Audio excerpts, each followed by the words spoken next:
I hope आप लोग सही होंगे।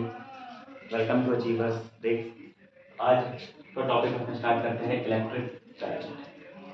ठीक है, इलेक्ट्रिक करंट। तो इलेक्ट्रिक करंट पढ़ने से पहले हम दो टर्म पढ़ लेते हैं जो कल भी हमने पढ़ी थी, एक और बार उसे रिवाइज कर लेते हैं। नंबर फर्स्ट है इलेक्ट्रोस्टैटिक्स।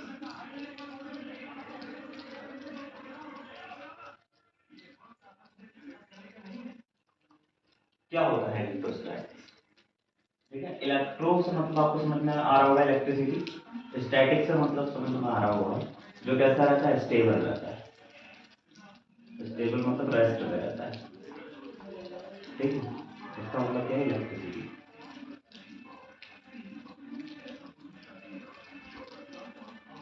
ठीक, तो इलेक्ट्रोस्टैटिक क्या है? It is the branch of science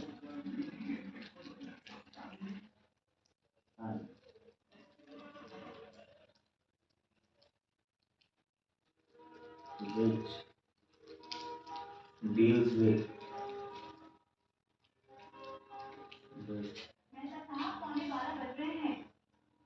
charge at rest।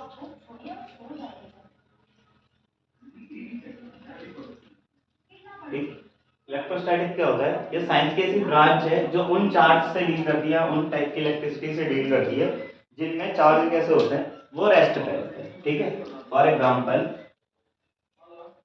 अगर ये कोई कंडक्टर है तो इस पे जो चार्ज होंगे वो कैसे रहेंगे, मूव नहीं कर रहे होंगे, वो रुके रहेंगे, रेस्ट में रहेंगे। या कोई मटेरियल है इसके, इस पे जो इलेक्ट्रॉन्स होंगे वो मूव नहीं कर रहे होंगे। कहने का मतलब इतना है। ठीक, ये थी इलेक्ट्रोस्टैटिक की बात। अब बात कर लेते हैं इलेक्ट्रोडायनेमिक्स की।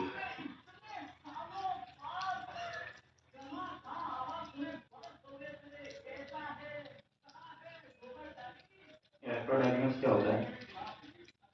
It is the branch of science which deals with moving charge।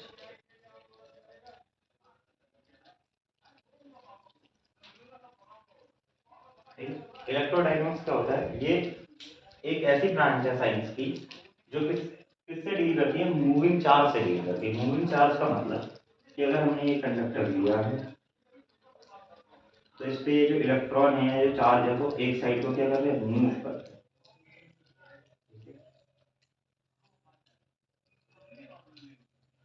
क्या कर रही है, मूव कर रहे हैं, जिनकी वजह से इलेक्ट्रिसिटी पैदा होती है। तो इलेक्ट्रिसिटी को हम किसमें पढ़ेंगे, इलेक्ट्रोडायनेमिक्स। क्यों पढ़ेंगे, अभी अभी रीजन बताऊंगा मैं। ठीक है, तो आई होप ये दो टर्म आपको समझ में आई होंगी। ठीक है, इलेक्ट्रोस्टैटिक्स किसे कहते हैं और इलेक्ट्रोडायनेमिक्स किसे कहते हैं। ठीक, इलेक्ट्रोडायनेमिक्स जो होता है वो मूविंग चार्ज से डील करता है और इलेक्ट्रोस्टैटिक जो है वो स्टेबल या रेस्ट वाले चार्ज से डील करता है। इतना समझ में आया? चलिए नेक्स्ट टॉपिक पे बात करते हैं। नेक्स्ट टॉपिक है आपका इलेक्ट्रिक करंट। यहाँ से चैप्टर स्टार्ट होता है। ये बस टर्म की समझने के लिए, ये आपके आगे काम आएंगी। अब चैप्टर स्टार्ट होता है। फर्स्ट टॉपिक है आपका इलेक्ट्रिक करंट।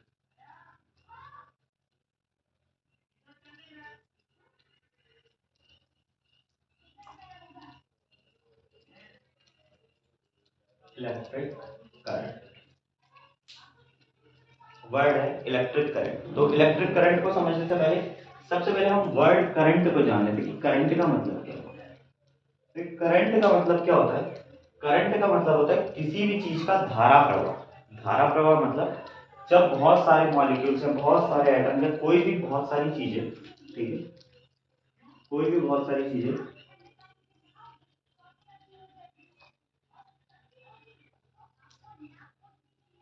एक साइड को फ्लो करती है।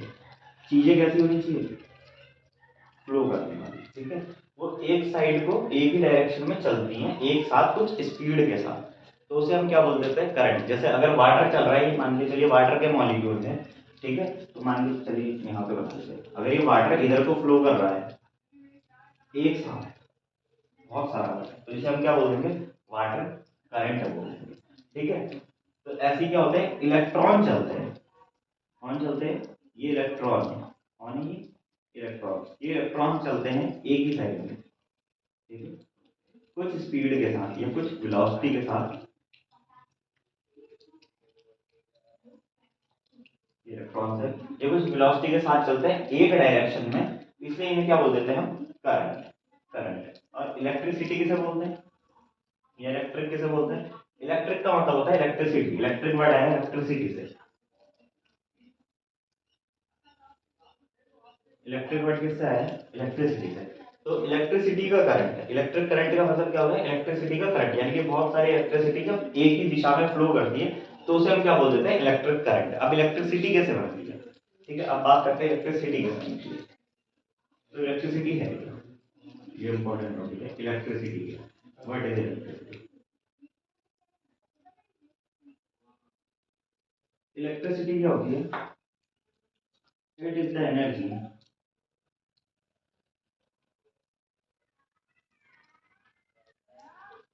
which generates from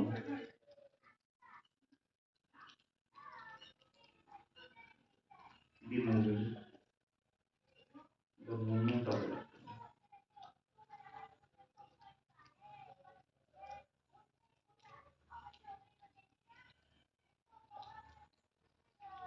बहुत इंपॉर्टेंट लाइन। ठीक है, इलेक्ट्रिसिटी क्या होती है, ये ऐसी एनर्जी होती है जो किसकी वजह से जनरेट होती है, इलेक्ट्रॉन्स के मूवमेंट की वजह से, यानी कि इलेक्ट्रॉन्स का मूवमेंट हुआ तो उसकी वजह से क्या होती है, इलेक्ट्रिसिटी जनरेट होती है। क्या होती है, इलेक्ट्रिसिटी जनरेट होती है। ठीक है, अब यहाँ पे एक चीज है ध्यान रखने वाली, कि अगर हम, चलिए पहले यहाँ इसे समझ लेते हैं।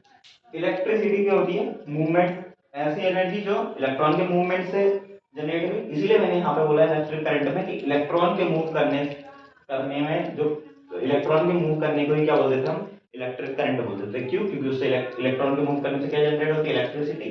और इलेक्ट्रिसिटी, जब बहुत सारी इलेक्ट्रिसिटी एक साइड को फ्लो होती है तो उसे हम क्या बोल देते हैं, इलेक्ट्रिक करंट बोल देते हैं। अब समझ में आया इलेक्ट्रिक करंट क्यों बोला जाता है, क्योंकि इलेक्ट्रॉन के मूव करने से क्या बनती है, इलेक्ट्रिसिटी। और बहुत सारी इलेक्ट्रिसिटी जब एक ही तरफ को फ्लो होती है तो उसे हम क्या बोल देते हैं, इलेक्ट्रिक करंट। जैसे बहुत सारा वाटर एक तरफ को फ्लो होता है तो उसे हम क्या बोल देते हैं, वाटर करंट। अब समझ में आया होगा कि इलेक्ट्रिक करंट कहते किसे हैं। बहुत बेसिक लेवल का समझा रहा हूँ, बहुत अच्छा है। चलिए नेक्स्ट टॉपिक पे बात करते हैं हम।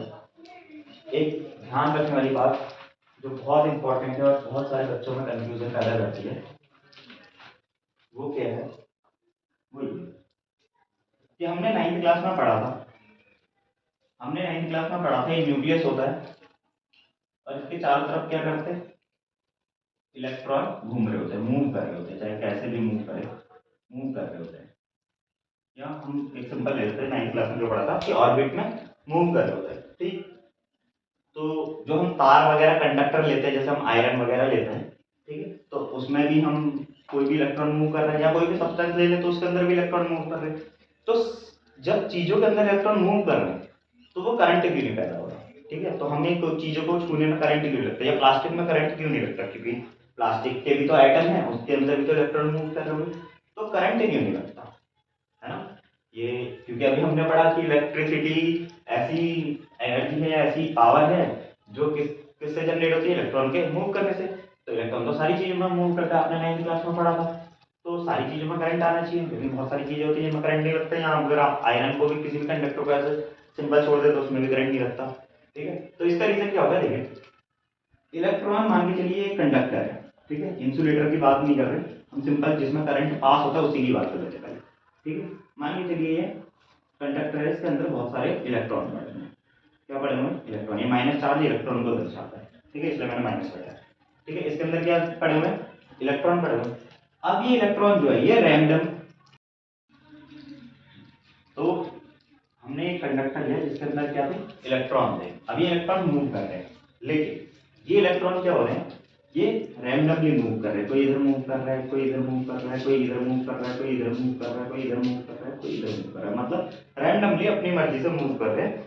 तो ये क्या कर रहे हैं, एक दूसरे को कैंसल आउट कर रहे हैं। मान के चलिए एक इलेक्ट्रॉन यहाँ मूव कर रहा है, उसकी एनर्जी और इसकी एनर्जी, ये दोनों एक दूसरे को क्या करते हैं, कैंसल आउट करते हैं। ठीक है, इस वजह से इसमें क्या नहीं हो रहा है, करंट नहीं आ रहा, ठीक है, क्या नहीं आ रहा, करंट नहीं आ रहा। लेकिन जैसे ही हम इस कंडक्टर को किसी बैटरी से जोड़ देते हैं, किससे जोड़ देते हैं, बैटरी से जोड़ देते हैं, तो इस पे क्या होता है, एक पोटेंशियल डिफरेंस पैदा होता है, ठीक है, क्या पैदा होता है, पोटेंशियल डिफरेंस पैदा होता है, जिसकी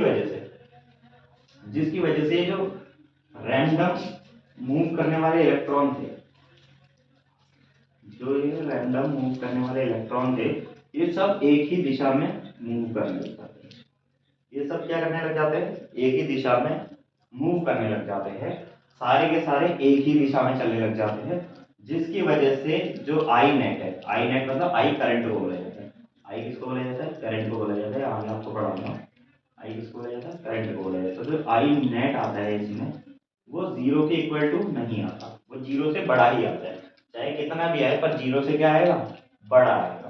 तो जीरो से बड़ा जब आएगा तो इसका मतलब इसमें करंट जीरो नहीं होगा, इसका मतलब इसमें कुछ ना कुछ करंट पैदा हो रहा होगा, और वो किसकी वजह से पैदा हो रहा है, इलेक्ट्रॉन के मूवमेंट की वजह से, इलेक्ट्रॉन के मूवमेंट की वजह से। और इलेक्ट्रॉन को मूव करने के लिए फोर्स किसने लगाया, यहाँ पे बैटरी ने। इसका मतलब बैटरी क्या कर रही है, बैटरी कुछ काम नहीं कर रही, बैटरी क्या कर रही है, इस ये जो इलेक्ट्रॉन थे जो रैंडमली मूव कर रहे थे किसी कंडक्टर के अंदर, उनको क्या कर दिया, उनको एक दिशा दे दी मूव करने के लिए, सारे एक ही तरफ को मूव करो, ठीक है। तो सारे जब एक ही तरफ को मूव करेंगे तो इलेक्ट्रॉन क्या एक ही तरफ को मूव करने से क्या पैदा होती है, इलेक्ट्रिसिटी पैदा होती है। इलेक्ट्रिसिटी जब एक दिशा में फ्लो करती है तो उसे हम क्या बोल देते हैं, इलेक्ट्रिक करंट बोल देते हैं। तो इस तरीके से इलेक्ट्रिक करंट पैदा होता है, ठीक। आई होप ये आपको समझ में आया होगा, ठीक है। तो आज का टॉपिक ये इलेक्ट्रिक करंट है, बाकी इसके बारे में आगे बात करेंगे, बाकी हम नेक्स्ट टॉपिक में बात करेंगे, नेक्स्ट पार्ट आएगा इसका बहुत ही जल्द, ठीक है। अभी तो ये part 1 electric current, I hope ये इलेक्ट्रिक करंट बहुत बेसिक था, आपको समझ में आएगा। इस वीडियो में इस इलेक्ट्रिक करंट को समझाने में मैंने इतना टाइम इसलिए लिया क्योंकि ये बहुत इंपॉर्टेंट टॉपिक है। अगर इलेक्ट्रिक करंट का आपको बेस ही समझ में नहीं आया कि करंट कैसे बनता है, करंट होता क्या है, करंट क्यों कहते हैं उसे, तो आपको ये पूरा चैप्टर कहीं समझ में नहीं आएगा। इसीलिए इस इलेक्ट्रिक करंट के टॉपिक को आज सिर्फ एक ही वीडियो में कवर किया गया। आई होप आप लोग को ये वीडियो पसंद आई होगी। Thank you.